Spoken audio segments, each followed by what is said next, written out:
Hello friends, नमस्कार। Judicial exam watcher channel से मैं राजेश कुमार सोनी आज प्रैक्टिस वीडियो नंबर 10 लेकर आया हूँ। और आज एक काफ़ी लंबा सेंटेंस है मेरे पास जिसको लेकर के हम प्रैक्टिस करेंगे। और आज के सेंटेंस में इन्फिनेटिव का यूज होगा। इन्फिनेटिव का मतलब टू प्लस वर्ब की बेस फॉर्म या फर्स्ट फॉर्म, लेकिन हम इसे जब सेंटेंस को पढ़ेंगे तब हमें ये पता करना होगा कि कौन सी वर्ब इन्फिनेटिव होगी और कौन सी इसमें मेन वर्ब बनेगी। ये प्रैक्टिस पर आ जाता है। इनको न तो लर्न करना है, न ही इनके कुछ रूल आपको देखने हैं, क्योंकि अगर आप एडवोकेट हैं या लॉ के स्टूडेंट हैं तो इतना तो आपको पता ही है। बहुत बेसिक चीज़ें आपको पता ही है, ऐसा मैं मानता हूँ और ऐसा होता भी है। तो पहले हम ये सेंटेंस देख लेते हैं, इसके बाद समझने की कोशिश करते हैं।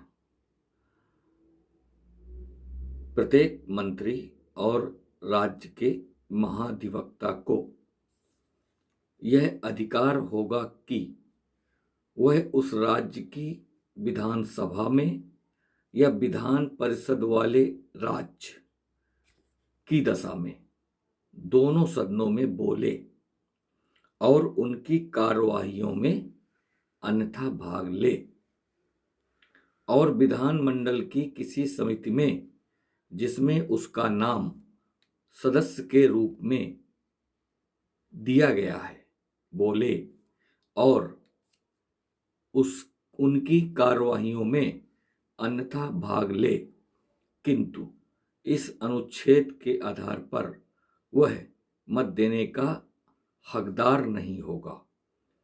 ये सेंटेंस है। अब इसमें आपने देखा कि इसमें केवल फुल स्टॉप लास्ट में ही है, बीच में कहीं फुल स्टॉप नहीं है। सारे वाक्यों को या तो एंड से या बट से जोड़ करके एक लंबा सा सेंटेंस हिंदी का बना दिया गया है। यहाँ पर समझने की बात यह होती है कि जो हिंदी का सेंटेंस होता है वो इस फॉर्म में लिखा होता है। हिंदी के सेंटेंस में सब्जेक्ट प्लस ऑब्जेक्ट और बाद में वर्ब आती है। हमें इंग्लिश के सेंटेंस में subject plus verb plus object रखना होता है। एक बात का तो ये ध्यान देना होता है, इंग्लिश के सेंटेंस में सब्जेक्ट प्लस ये जो वर्ब होती है ये हेल्पिंग वर्ब भी होती है और मेन वर्ब भी होती है। सेंटेंस में ये दोनों हो सकती हैं या ये अकेले हो सकती है। ये अकेले तो हो नहीं सकती। अगर अकेले होगी तो मेन वर्ब भी होगी, और अगर हेल्पिंग वर्ब है तो मेन वर्ब के पहले आई होगी। मेन वर्ब को हेल्प करने के लिए समान भाषा में हम कह सकते हैं, और प्लस ऑब्जेक्ट होगा। तो इस तरह का सेंटेंस हमारे सामने है। इस तरह का सेंटेंस हमारे सामने है। हमें इस सेंटेंस को पढ़ने के बाद इस फॉर्मेट में रखना होता है। ये देखने में बहुत छोटा लगता है लेकिन ये बहुत लंबा भी हो सकता है। फॉर्मेट यही रहेगा लेकिन ये लंबा हो सकता है। ऑब्जेक्ट प्लस ऑब्जेक्ट बढ़ा सकते हैं, जैसा भी कंडीशन है, जैसा भी सेंटेंस है उसके अकॉर्डिंग हमको रखना होता है। लेकिन फैक्ट यही है कि हमें पहले सब्जेक्ट ही रखना होगा। अगर वो एक्टिव वॉइस में लिखा हुआ है तो सब्जेक्ट लाना ही होगा।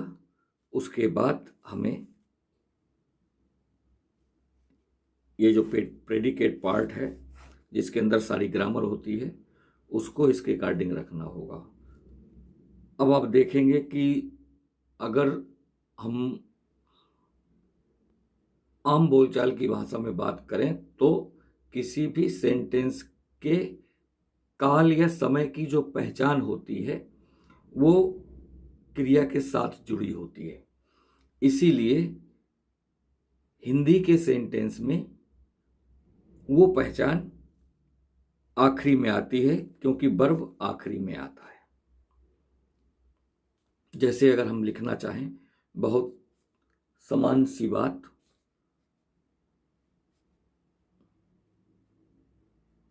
वह जाता है।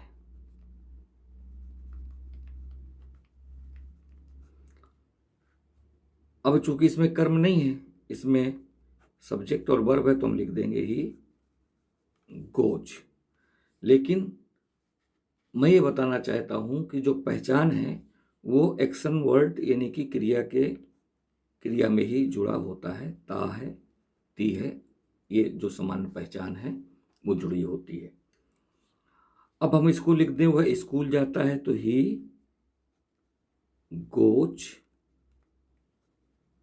To school. अब इसमें देखा जाए तो सब्जेक्ट ये है, वर्ब ये है और ऑब्जेक्ट ये है। और अगर इसको हम हिंदी में लिखेंगे तो ऑब्जेक्ट तो बीच में आएगा, वह स्कूल जाता है। ये बचपन में पढ़े हुए सेंटेंस हैं जिनको हमें फिर से पढ़ना पड़ रहा है अपनी बेहतर अंडरस्टैंडिंग को बनाने के लिए। तो अब यहाँ देखेंगे तो ये स्कूल बीच में आया हिंदी में, लेकिन ये इंग्लिश में ऑब्जेक्ट के स्थान पर चला जाएगा, क्योंकि ये ऑब्जेक्ट है और हिंदी में ऑब्जेक्ट जो है बीच में आता है, क्रिया आखिरी में आती है। लेकिन एक समानता ये है कि अगर हिंदी के एक्शन वर्ड में क्रिया में पहचान जुड़ी होती है तो अंग्रेजी में भी एक्शन वर्ड में ही उस समय, काल या टेंस की पहचान जुड़ी होती है। क्योंकि अगर हमने गोज लिखा तो हमको पता चल गया कि ये प्रेजेंट इंडेफिनिट टेंस में सेंटेंस है ही गोज, ये पता चल गया। अगर हमने दे गो लिखा तो भी पता चल गया कि ये प्रेजेंट इंडेफिनिट में है, क्योंकि आपको पता है कि अगर सब्जेक्ट प्लूरल हो जाता है तो वर्ब में एस नहीं होती, यानी कि उसमें original form of the verb use करते हैं। यही जो छोटी चीज है हमें बड़े सेंटेंस में देखना है जो आज हमारे सामने है। एक बात यहाँ पर और मैं बता दूं कि सेंटेंस को देखिए, हमें चूंकि आज इन्फिनेटिव पर तो ध्यान देना ही है, लेकिन पूरे के पूरे सेंटेंस को हम पार्ट करेंगे और उसके बाद उसको हम अरेंज करेंगे, और अरेंज हम वर्ड्स का करेंगे, सेंटेंस बनता जाएगा। ये आपको सीखना है। तो अब एक सेंटेंस को देख लेते हैं कि जैसे लिखा ही डच हिज वर्क, ये सब्जेक्ट, ये वर्ब और ये ऑब्जेक्ट।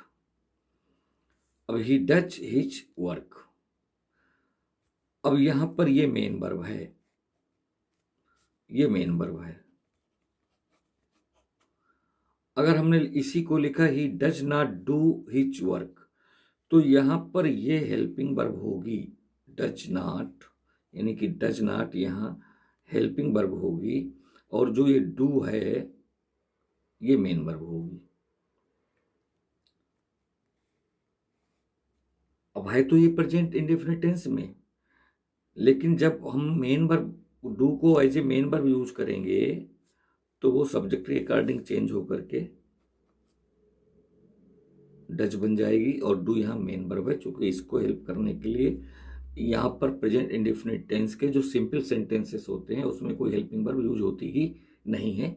उसका जो निगेटिव सेंटेंस होता है उसमें इसी डू वर्ब को ही डू या डच के फॉर्म में प्लस नॉट लगा करके यूज करते हैं, तो ये वहाँ पर हेल्पिंग वर्ब हो जाती है। तो अगर हम डच नॉट डू लिख देंगे तो डू मेन वर्ब होगी और ये हेल्पिंग वर्ब होगी। अगर हम डू नॉट डू लिख देंगे तो डू नॉट यहाँ हेल्पिंग वर्ब होगी और ये जो डू है ये मेन वर्ब होगी। ये आपके आदत में ऑटोमेटिक आ जाता है। अब हम यहाँ देखें तो ये मेन वर्ब है, यहाँ देखें तो ये हेल्पिंग वर्ब और मेन वर्ब दो चीजें हैं। अब यहाँ देख लेते हैं, लिखा ही wants to do his work, तो यहाँ वांट्स मेन वर्ब होगी और ये जो टू डू है ये वर्ब नहीं होगी। अब ये इन्फिनिटिव बन गया, अब ये इन्फिनिटिव बन गया। अब देखिए, अगर हम इसी सेंटेंस को लिखना चाहें हिंदी में तो कैसे समझेंगे इसको।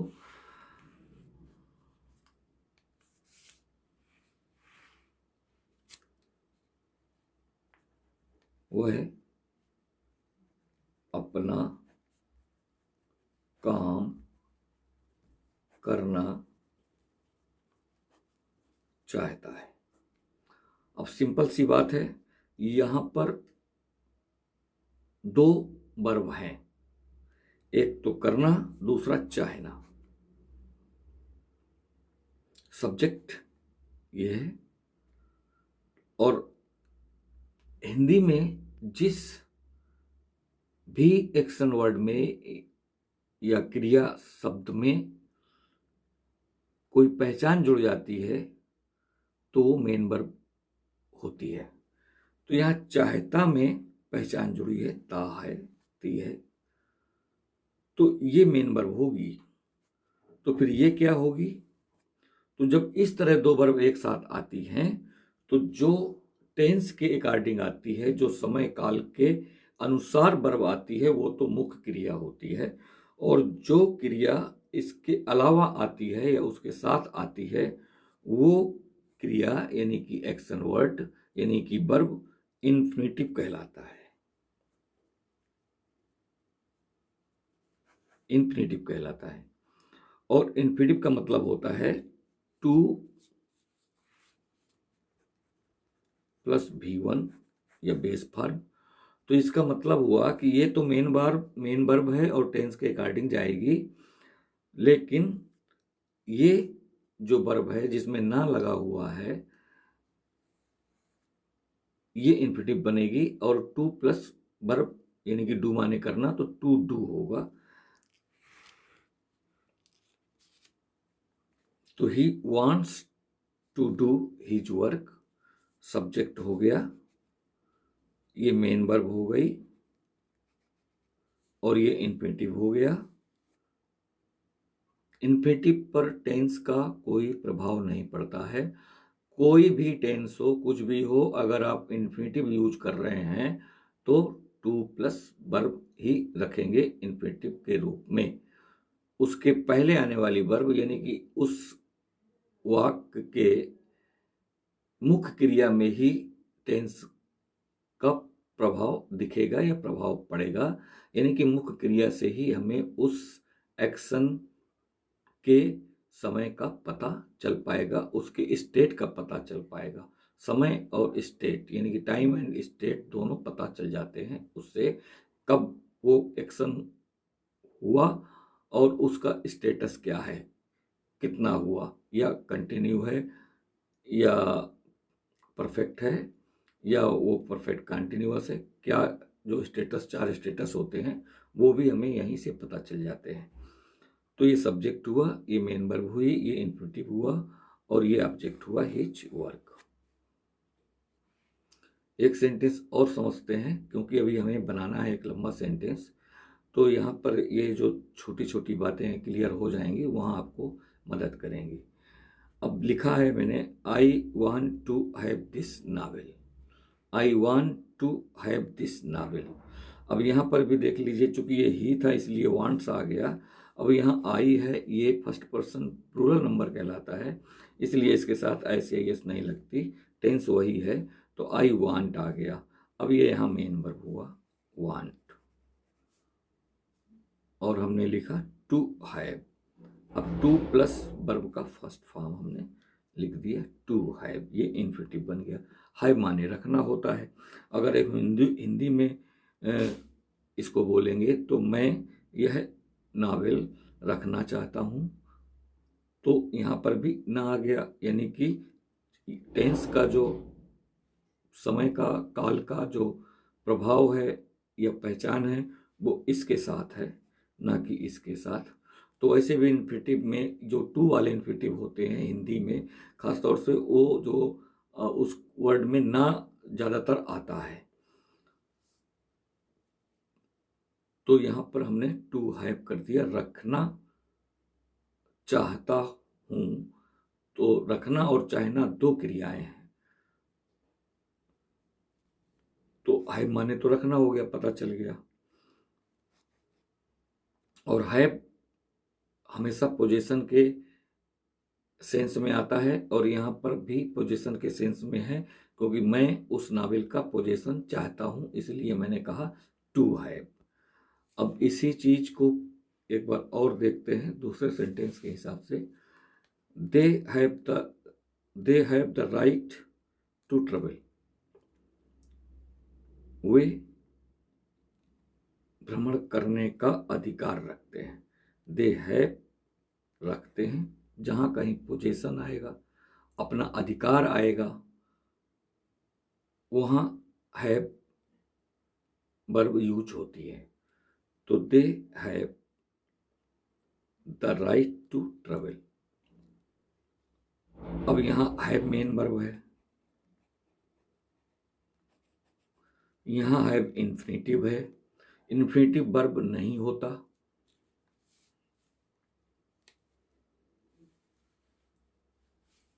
अब जो हमारे काम की चीज है वो देख लेते हैं। अब ये चूंकि प्रेजेंट में है प्रेजेंट में है, अगर इसी को हमें फ्यूचर में लिखना हो तो इस हैव के साथ शैल या विल यूज कर देते हैं और वो फ्यूचर में हो जाता है। तो अगर हम कहना चाहें they shall have the right to speak in, कहीं पर भी किसी भी सभा में, असेंबली में, तो वे अधिकार रखेंगे या उन्हें अधिकार होगा बोलने का। अब यहाँ पर भी देखिए तो टेंस का समय काल इसके साथ नहीं आ रहा, लेकिन इसके साथ आ रहा है। और यहाँ पर शैल अब होगी हेल्पिंग वर्ब और हैव होगी मेन वर्ब। यहाँ इस मेन वर्ब को फ्यूचर में ले जाने के लिए हमने इसके पहले शैल यूज कर दिया। तो दे शैल हैव रखेंगे या होगा द राइट टू स्पीक इन।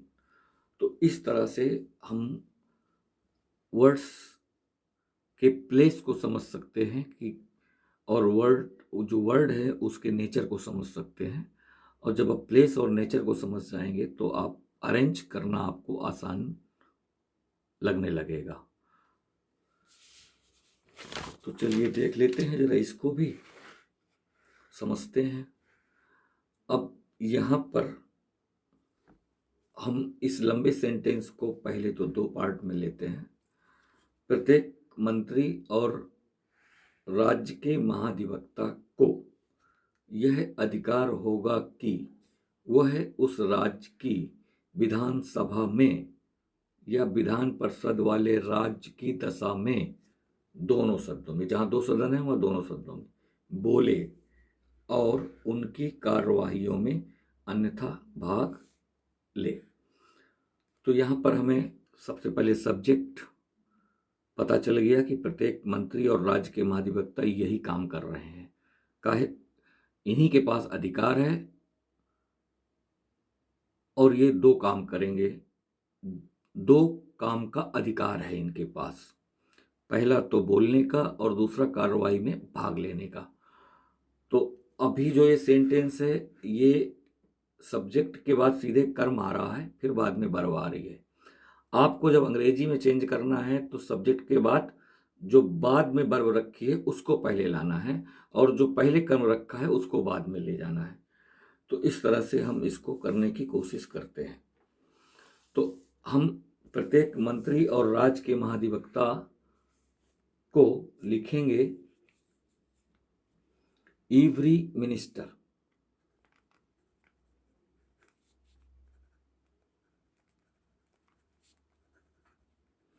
अब हमने यहाँ मिनिस्टर्स इसलिए नहीं लिखा क्योंकि प्रत्येक शब्द लगा हुआ है।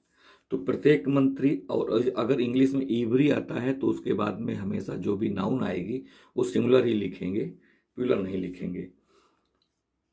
प्रत्येक मंत्री और राज्य के महाधिवक्ता and advocate general of sorry, तो अब जनरल के बाद यहाँ पर एक्चुअली अगर देखा जाए तो फ्लो में ऑफ आ रहा है, लेकिन अगर ये एडवोकेट जनरल नहीं होता, केवल एवरी मिनिस्टर होता, तब हम आप लिख सकते थे। लेकिन एडवोकेट जनरल के बाद जो प्रीपोजिशन हम स्टेट के लिए देंगे वो फॉर देंगे। तो advocate general for a state,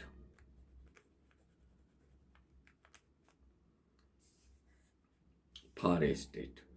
तो ये तो आपका सब्जेक्ट कंप्लीट हुआ, every minister and advocate general for a state. ये इतना सब्जेक्ट आपका कंप्लीट होता है। इसके बाद अधिकार होगा, ये शब्द आया अधिकार होगा, गागीगे सैल बिल। अब चूंकि यहां पर हो का अर्थ रखना है या हो का अर्थ अधिकार से है, इसलिए हम हो के लिए हैव बनाएंगे। तो अब चूंकि हम किसी भी फ्यूचर को अगर देखते हैं तो किसी भी नाम वाम के साथ या ऐसे सब्जेक्ट के साथ जनरली बिल यूज करते हैं, लेकिन जब कोई चीज़ मैंडेटरी होती है, आदेशात्मक होती है, तो हम बिल की जगह में शैल का यूज करते हैं। ला में आपने बाखूबी देखा होगा। अगर ये कहा जाए कि यू विल बी पनिश्ड, ये एक समान सेंस में हो गया। लेकिन अगर ये कहा जाए कि यू शैल बी पनिश्ड, तो अब ये पक्का हो गया कि आपको पनिश किया ही जाएगा। तो यू विल बी पनिश्ड, आप दंडित किए जाएंगे। You shall be punished means हुआ कि आप जरूर दंडित किए जाएंगे। तो फोर्स देने के लिए, एम्फेसिस देने के लिए हम शैल बिल की जगह शैल यूज करते हैं। मैंडेटरी बनाने के लिए, फोर्स शो करने के लिए हम शैल यूज कर देते हैं। तो हम गागी के लिए तो शैल यूज करेंगे और होगा के लिए हम हैव यूज करेंगे। तो शैल हैव, यह अधिकार, तो यह अधिकार को दिस राइट न लिख करके ऐसी कंडीशन में हम द राइट लिखेंगे, क्योंकि आगे भी इसके कुछ है। दूसरी बात यह है कि जो द है वो दिस और दैट का ही वीकर फॉर्म है। जब हम द लिखते हैं तो हमें सेंस लेना पड़ता है दिस या दैट का, अकॉर्डिंग टू सेंटेंस। तो शैल हैव द राइट, यह अधिकार होगा। अब ये की के लिए तो पता ही है आपको कि दैट बनाते हैं, लेकिन अब होने के बाद ये जो की है, की के बाद जो लिखा हुआ है ये आपका कर्म लिखा हुआ है। आपको क्या चाहिए? सब्जेक्ट। ये आपका एक बड़े सेंटेंस का एक टुकड़ा कंप्लीट हुआ जिसमें सब्जेक्ट भी है और वर्ब भी है और मेन वर्ब भी है। यहाँ ये हेल्पिंग वर्ब हो गई और होना का यानी कि हैव जो है ये मेन वर्ब हो गया, द राइट ये ऑब्जेक्ट हो गया। तो ये तो कंप्लीट हो गया। अब आगे हमें की से जुड़ रहा है, तो ये हमने दैट तो लगा दिया इसका, लेकिन अब आपको ये देखना है कि ये दैट के बाद जो आपका ये सेंटेंस स्टार्ट हो रहा है, ये क्या इसके आगे जाएगा? अगर जाता है, आप लिखते हैं, तो क्या होगा? सेंस गड़बड़ हो जाएगा। सेंस क्यों गड़बड़ हो जाएगा? क्योंकि जो इंग्लिश का पैटर्न है वो गड़बड़ हो जाएगा। जिस पैटर्न में इंग्लिश के सेंटेंस को लिखा जाता है वो पैटर्न जो मैंने अभी बताया, S plus B plus O वाला जो पैटर्न है वो गड़बड़ा जाएगा। तो हमें इसका इन्फिनिटिव देना पड़ेगा। तो शैल हैव द राइट, काहे का राइट? बोलने का राइट। और कहे का राइट, दो तरह के राइट हैं। कार्यवाहियों में और उनकी कार्यवाहियों में अन्यथा भाग ले, यानी कि भाग लेने का राइट। तो जो अब हमने राइट लिखा है, शैल हैव द राइट, यहाँ राइट लिखा है तो हमें ये लिखना पड़ेगा कौन कौन से राइट, राइट आगे देना पड़ेगा इस सेंटेंस को कंप्लीट करने के लिए। तो ये गलतियां होती हैं जो कि नहीं होना चाहिए। तो शैल हैव द राइट, पहला अधिकार है बोलने का, राइट टू स्पीक इन, सदन के अंदर बोलने का। तो ये पहला राइट हो गया। अब ये दूसरा राइट है, और उनकी कार्यवाहियों में अन्यथा भाग ले। तो हम इसको लिखेंगे स्पीक इन एंड। तो हम यहां से स्टार्ट नहीं करेंगे, इसलिए इसको लिखेंगे एंड। और उनकी कार्यवाहियों में अन्यथा भाग ले, तो अन्यथा अदरवाइज,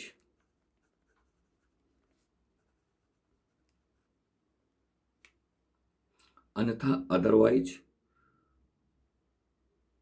भाग ले, भाग लेना, टेक पार्ट।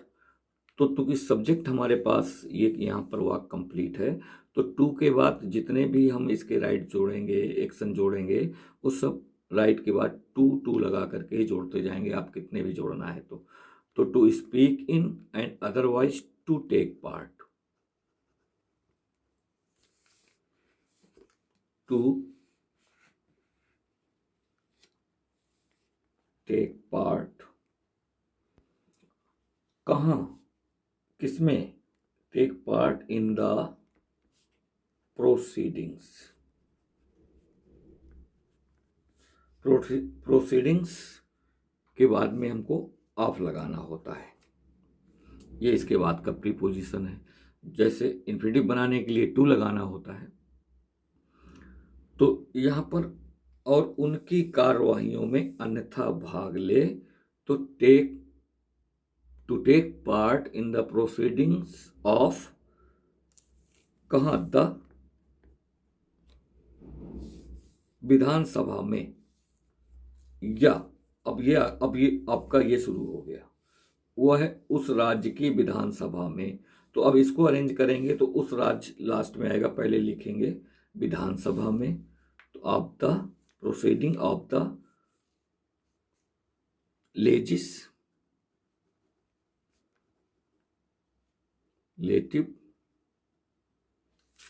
असेंबली,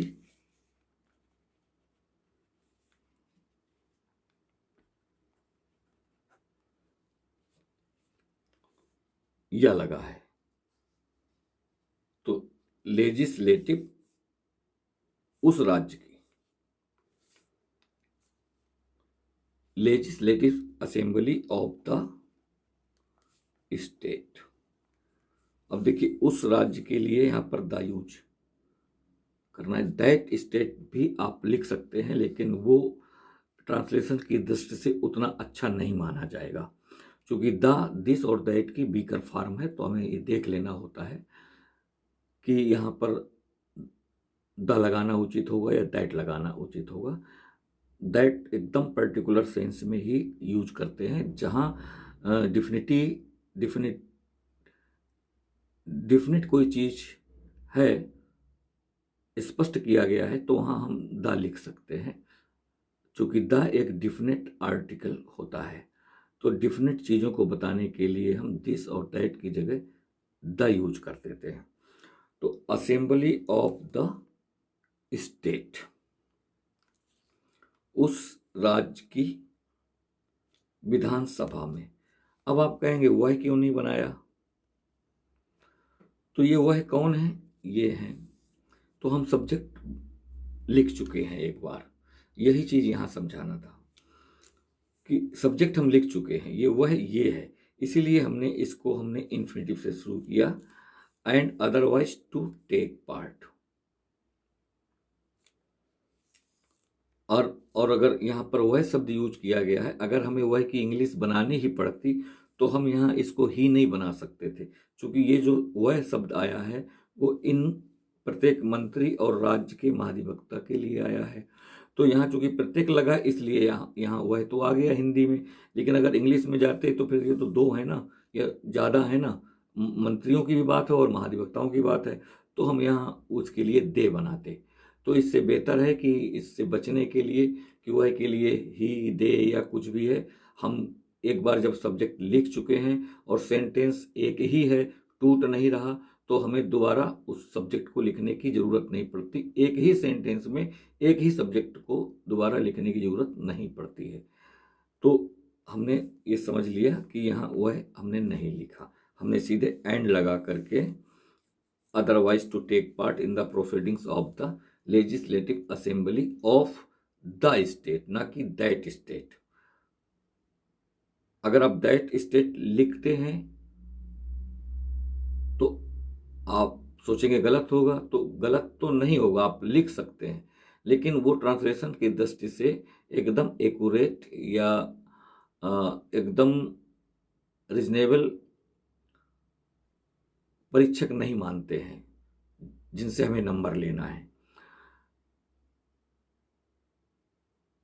तो द स्टेट हो गया, या आ गया तो आर। विधान परिषद वाले राज्य की दशा में, की दशा की बात आ गई यहाँ पर। तो की दशा में आपको पता है कि की दशा के लिए जो फ्रेज यूज करते हैं, इन द केस ऑफ यूज करते हैं। तो की दशा में, और यहीं से हम ये वाला सेंटेंस लिखेंगे, की दशा में विधान परिषद वाले। तो की दशा में विधान परिषद वाले राज्य, तो इन the case of,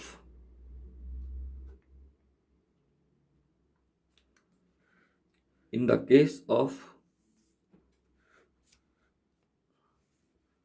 a state,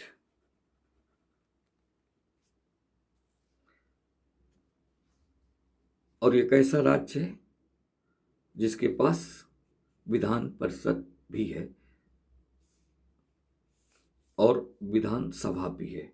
तो इन the case of A state having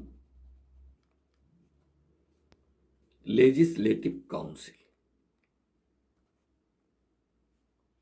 legislative council,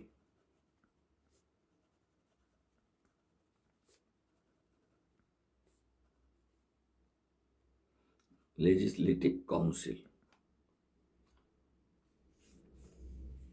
assembly of the state, or in the case of a state having legislative council, और इसके लिए आगे दोनों शब्द लिखा हुआ है, दोनों सदनों में। तो अगर दो सदन हैं उस स्टेट में, इन द केस ऑफ इसीलिए लगाया गया कि यदि ऐसा है या ऐसा स्टेट है जिसमें दोनों सदन हैं, तो अगर दोनों सदन हैं तो दोनों सदनों में, तो हम लिख देंगे बोथ, सदन के लिए हाउसेस। अब आप देखिए तो इस बड़े सेंटेंस का एक पार्ट यहाँ कंप्लीट होता है, जिसमें इसको रिपीट करते हैं, शायद आपको और बेहतर समझ आ जाए। तो एक बार हम रिपीट करके देखते हैं। प्रत्येक मंत्री और राज्य के महाधिवक्ता को, every minister and advocate general for a state, यह अधिकार होगा, शैल हैव द राइट। अब वो कौन कौन से अधिकार होंगे बोलने का, तो टू स्पीक इन, और कौन सा अधिकार होगा, and otherwise to take part in the proceedings of the legislative assembly. विधान अधिकार होगा कि वह उस राज्य की विधानसभा में या विधान परिषद वाले राज्य की दशा में, दोनों में। तो देख लीजिए, proceedings of the legislative assembly of the state, एक बात तो ये हो गई। अथवा कोई ऐसा स्टेट है जिसमें दोनों सदन है, तो or, in the case of a state having legislative council, या ऐसे राज्य की दशा में जिसमें लेजिस्लेटिव काउंसिल भी है, तो फिर बोथ हाउसेस। तो ये सेंटेंस कुछ ऐसा था जिसमें ग्रामर मुझे ज़्यादा नहीं दिख रही है, लेकिन अरेंजमेंट ऑफ द वर्ड्स ही इसमें दिख रहा है। ग्रामर तो नाम मात्र की है, जितना आपको शायद पहले से भी पता होगा। सिर्फ हमें प्लेसमेंट देखना है। जो हिंदी का सेंटेंस है और जो इंग्लिश का सेंटेंस है, बस उसके अकॉर्डिंग हमें इन वर्ड्स को इधर से उधर घुमाना फिराना है। अब देखिए, उसका जो दूसरा पार्ट है फिर से लगभग वही बात कर रहा है। और से तो शुरू कर रहा है उसका सेकंड पार्ट, लेकिन इसका सब्जेक्ट वही रहेगा। इसलिए हमें सब्जेक्ट फिर नहीं लिखना है, क्योंकि अभी सेंटेंस में कहीं फुल स्टॉप नहीं आया है और सेंटेंस कहीं ब्रेक भी नहीं हो रहा है। सब एंड और बट से जुड़ता जा रहा है। तो जब एंड और बट से जुड़ता जा रहा है तो सब्जेक्ट, और एक ही सब्जेक्ट के बारे में हम बात कर रहे हैं, क्योंकि किसी भी सेंटेंस का सब्जेक्ट वह होता है जिसके बारे में हम बात करते हैं। तो जिसके बारे में हम बात कर रहे हैं, तो हम बात कर रहे हैं मंत्री और महाधिवक्ता के बारे में, प्रत्येक मंत्री और राज्य के महाधिवक्ता के बारे में बात कर रहे हैं। तो अब हमें फिर से यहाँ सब्जेक्ट नहीं रखना होगा, यही आपको यहाँ पर सीखना है। और विधानमंडल की किसी समिति में जिसमें उसका नाम सदस्य के रूप में दिया गया है, बोले और उनकी कार्यवाहियों में अन्यथा भाग ले। तो देखिए, सब्जेक्ट के बाद में हमने देखा ये बोले और उनकी कार्यवाहियों में अन्यथा भाग ले, ऊपर भी आया था, आप देख सकते हैं। बोले और उनकी कार्यवाहियों में अन्यथा भाग ले, यहाँ पर भी ये आया था।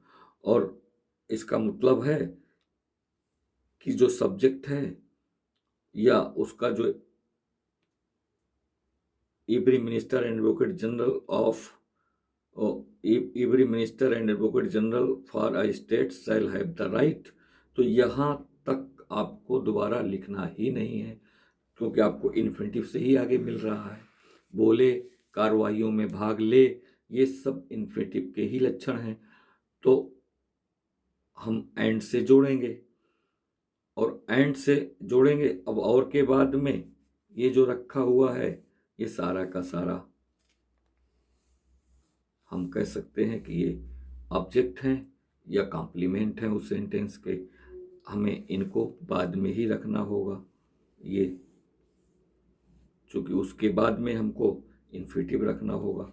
तो हम अपने सेंटेंस को आगे बढ़ाएंगे, लिखेंगे एंड टू स्पीक इन, बोले और एंड उनकी कार्यवाहियों में अन्यथा भाग ले। अन्यथा भाग ले को हम लिख चुके हैं, एंड अदरवाइज भाग ले, टू टेक पार्ट।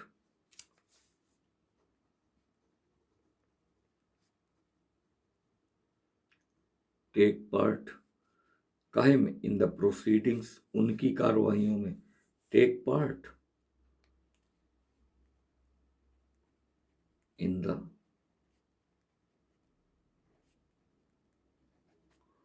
प्रोसीडिंग्स। अब ये कंप्लीट हो गया, ये वाला पार्ट, सब्जेक्ट के बाद वाला पार्ट आपका कंप्लीट हो गया। अब इसके बाद आपको अरेंज कर देना है।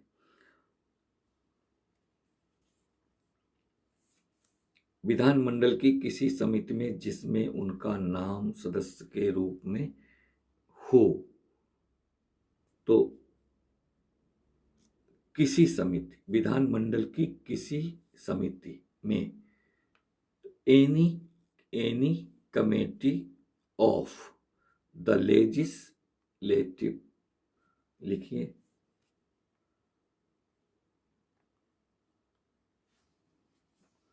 इन the proceedings of any committee. Committee की आप जो स्पेलिंग है उसको भी लर्न रखिएगा, ज़्यादातर गलती होती है। को इसमें केवल आई सिंगल है, बाकी सब डबल है। डबल एम है, डबल टी है, डबल ई है, केवल आई सिंगल है। कमेटी, तो एनी कमेटी ऑफ द विधानमंडल, लेजिस्लेटिव, तो लेजिस्लेचर हो जाएगा लेटिव की जगह।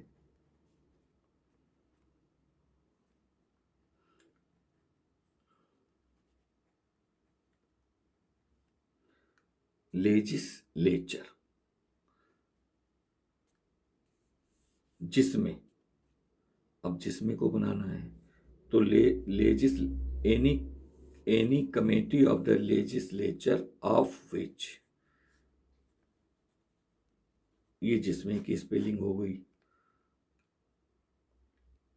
जिसमें ऑफ विच, उसका नाम सदस्य के रूप में दिया गया है।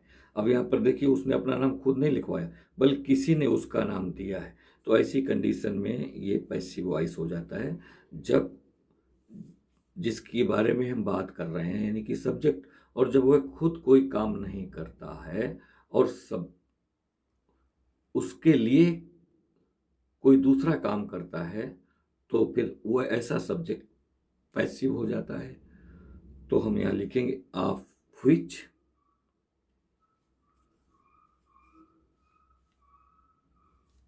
उसका नाम, तो उसका नाम हिज नेम लिख सकते हैं, हिज नेम की जगह में हम ही लिख सकते हैं। दिया गया है मतलब यहां पर अभी ये परफेक्ट नहीं है, ऐसी कंडीशन में परफेक्ट नहीं होता।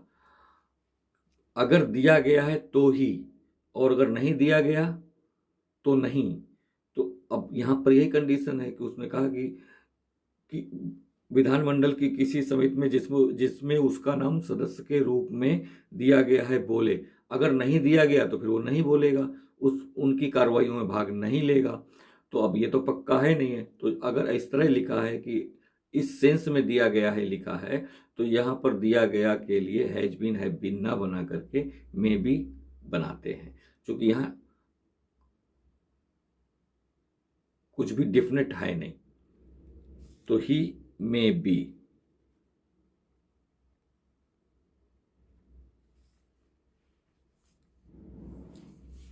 नेम्ड, नाम दिया गया है, ही मे बी नेम्ड या नामित किया गया है, ही मे बी नेम्ड, किस रूप में, सदस्य के रूप में। अब इस कंडीशन में रूप में एज अ मेंबर,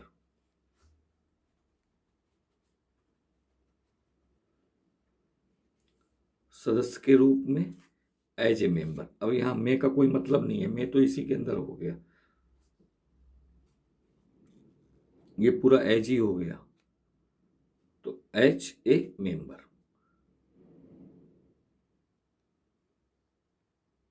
अब इसको देख लीजिए, और विधानमंडल की किसी समिति में जिसमें उसका नाम सदस्य के रूप में दिया गया है बोले और उनकी कार्रवाइयों में अन्यथा भाग ले, मतलब क्या हुआ, एंड टू स्पीक, इसी के आगे जुड़ गया, और से वो हिंदी में जुड़ रहा है, हमें इसी को अंग्रेजी से जोड़ देना है, एंड सब्जेक्ट रखने की कोई ज़रूरत ही नहीं है। And to speak in and otherwise to take part in the proceedings of any committee, किसी समिति में ऑफ द लेजिस्लेचर, विधानमंडल की, ऑफ व्हिच, जिसमें उसका नाम सदस्य के रूप में दिया गया है, of which he may be named as a member, सदस्य के रूप में, और यहां कामा लगा है। अब ये आखिरी पार्ट जिसका पूरे से, चूंकि बट से जुड़ा है एंड से जुड़ा नहीं है, इसलिए इसका मतलब है कि अगर बट से जुड़ा है तो जो पहले चीजें एंड से जुड़ी थी उनसे कुछ विपरीत बात कही जा रही है। किंतु इस अनुच्छेद के आधार पर वह मत देने का हकदार नहीं होगा, ये एक लास्ट का सेंटेंस किंतु से जुड़ा है, एकदम अलग है, इसको भी आपको एस प्लस भी प्लस ओ के हिसाब से बनाना होगा। तो किंतु हो गया बट। अब बट के बाद में सब्जेक्ट है, वह कौन हकदार नहीं होगा, वह हकदार नहीं होगा। तो सब्जेक्ट है ये, तो बट के बाद हमें सब्जेक्ट चाहिए, तो हमने सब्जेक्ट ले लिया है। ही नहीं होगा, चूंकि मैंडेटरी है, इसके ऊपर भी हम बात कर चुके हैं, बिल की जगह सेल आएगा। तो ही, बट ही सेल नहीं, नॉट, तो ही सेल नॉट। अब चूंकि वो हकदार नहीं होगा, यानी कि उसे हकदार या तो कोई बनाएगा या कोई नहीं बनाएगा, यानी कि अगर उसका नाम होगा तो हकदार होगा, यदि उसका नाम नहीं होगा तो वो हकदार नहीं होगा। मतलब ये जो है किसी ने वो उसको इंटाइटल किया है, तो इसका मतलब ये भी पैसिव हो गया। तो इसके बाद सेल और बिल के पैसिव बी लगा करके वर्ब का थर्ड फॉर्म यूज करते हैं। तो but he shall not be हकदार, चूंकि ये तो सब्जेक्ट हो गया, यहाँ ये हेल्पिंग वर्ब है और यहाँ ये मेन वर्ब है, तो बी इंटाइटल्ड, इंटाइटल्ड।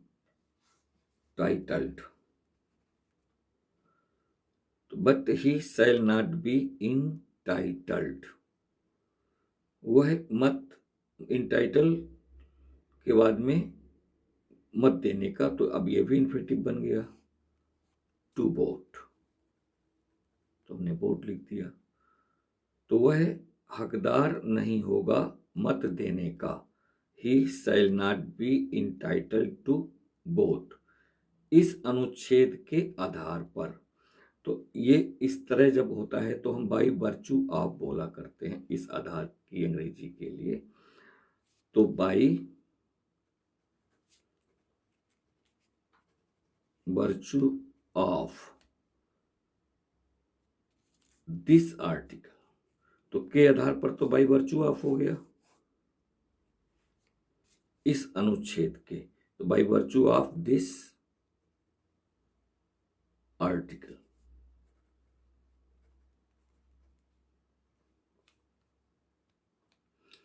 अब यहां पर ट्रांसलेशन की दृष्टि से देखा जाए तो ये जो फ्रेज है, वर्ड फ्रेज है बाई वर्चू ऑफ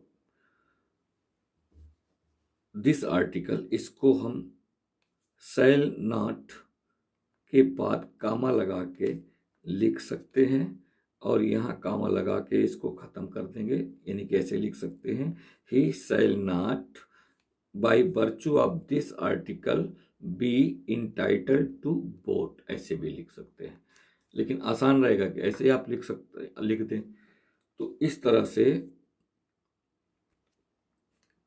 आप देखेंगे कि सिर्फ बड़े से बड़े वाक्य को हम एस प्लस भी प्लस ओ को दिमाग में रख करके सिर्फ अरेंजमेंट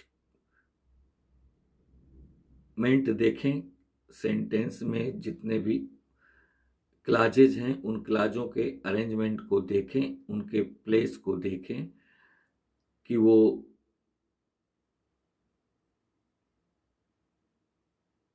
सब्जेक्ट है या ऑब्जेक्ट है।